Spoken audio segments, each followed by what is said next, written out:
Hi everyone, this is Noah Silvas from ClickBait, and this is going to be a brand new installment of a new series I'm going to call ClickBait CS, where I cover anything from esports in the Counter-Strike scene, tutorials, guides, useful information, and anything else that has to do with Counter-Strike.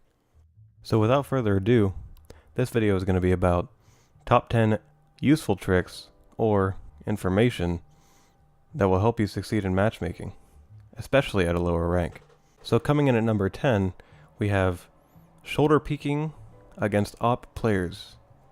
It is a very common mistake in Counter-Strike matchmaking games for a player with a rifle to be overconfident and peek an AWP player with little to no information on what kind of angle he might be holding. So a way to gain the information on how to peek that player properly with flashbangs, smoke grenades, Molotovs, grenades, anything that you can use to get him out of his spot, you shoulder peek.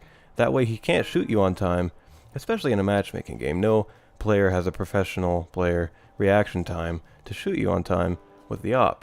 So just take a little shoulder peek like this, and you get the information, you relay it to your team, you do whatever you can to get him out of there, and it's a much safer route than just peeking it and just straight up dying with no information gained, really. Number 9 on this list will basically be focused on being okay with making mistakes in a matchmaking game. It's not that big of a deal if you lose a round for your team. It's just a matchmaking game. You're not playing for money. There's nothing really there. The only way that you can get better at this game is honestly just to learn from your mistakes, and I might be quoting a recent War Owl video here, but he is completely right. You have to be confident with your play, or else you'll never learn anything. And that's really about it for number 9. Coming in at number 8 on this list is going to be, make sure you purchase grenades. All of them. Get every grenade you can. If you have the money to spare, buy a defuse kit, and then buy your grenades. Grenades are extremely important, especially for succeeding on the terrorist side. If you don't have grenades, you're going in blind, and then they already have the angle advantage on you. Throw some flashbangs, all of a sudden, they're forced to reposition, or rethink their angle, move somewhere else, they get scared, intimidated, anything. Smoke grenades, they block off any area you don't want to have to face. Molotovs, Molotov an area, you don't have to check it anymore. You have very small amount of places that you have to look at now when you use Molotovs. Coordinate with your team with that too. It all helps, and it's very simple and very easy. I would also strongly suggest you download some of the crashes maps from the workshop to learn some of the smoke grenades, Molotovs, and flashbangs you can use on maps. It's definitely helped me throughout my Counter-Strike career, whatever you may call it, and it's definitely worth checking out. Number 7 on this list is going to be focused on playing against Smurfs and matchmaking. If you are at a low rank and you play against somebody who is smurfing at your rank and is clearly dominating and carrying his team, the only thing you should focus on, instead of flaming and getting angry, is what he's doing to beat the people at your rank, so that you can mimic what he's doing and abuse that, and you can, instead, defeat your rank and climb just like he would as a smurf. And with number 6, I'm going to talk about playing in deathmatches. Now, when I say deathmatches, I don't mean Valve deathmatches where you queue up in a matchmaking type scenario and you go into a 64-tick server, which completely and utterly sucks for registration, and it's so obvious now, and so for some reason Valve hasn't fixed that. But what I want you to do is go to the browse community servers and type in free-for-all and just find one that is relatively full, usually about 16 slots per server. Go into one of those. Every time you kill somebody, it resets your ammo. You're never out of the momentum. It's perfect for training your aim and being under pressure situations. And you could also check out retake servers, which is basically just like a 5-on-5 scenario where the bomb gets planted and you have to try to retake it as a CT, or you can be the person who planted the bomb and try to hold the site. It's very good for training your reflexes, experience, and aim in the scenarios you end up in matchmaking.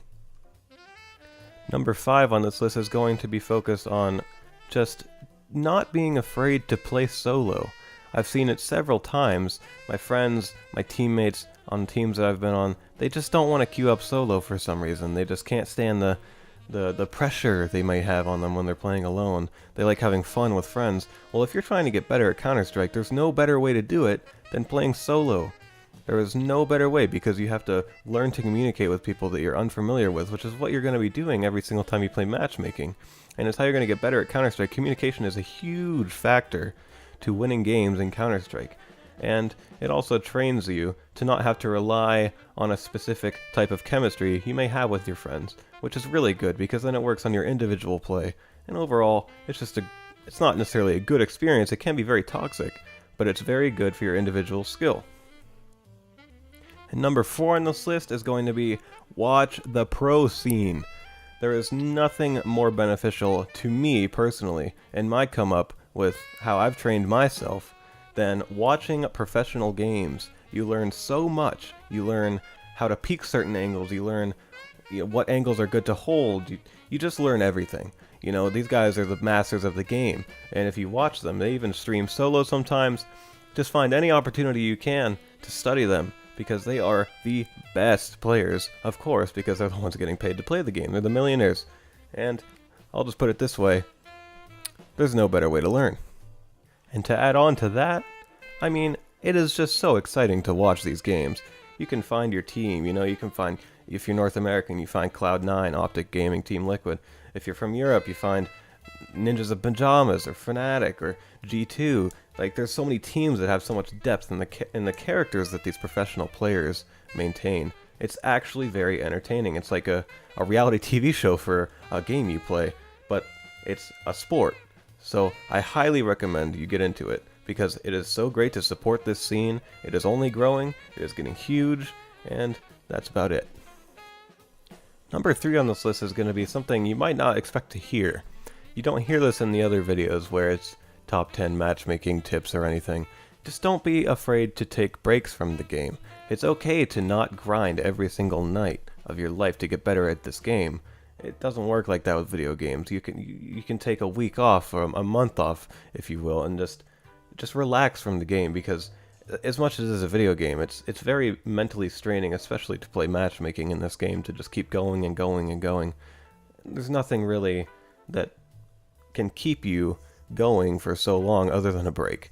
And I've taken several breaks, and it has helped me tremendously throughout my Counter-Strike experience. Number 2 on this list is going to be not to worry about what your rank is at the moment. Your rank always reflects upon your skill and your cooperation with your teammates. If you're a Silver Elite now, you could be Master Guardian by the end of the week. It all depends on a certain amount of luck, and also how your skill is reflected upon that rank. And it always works like that. There's no, oh, I'm stuck in elo hell, I can't get out of it, like the old League of Legends sayings went. It doesn't work like that with these games.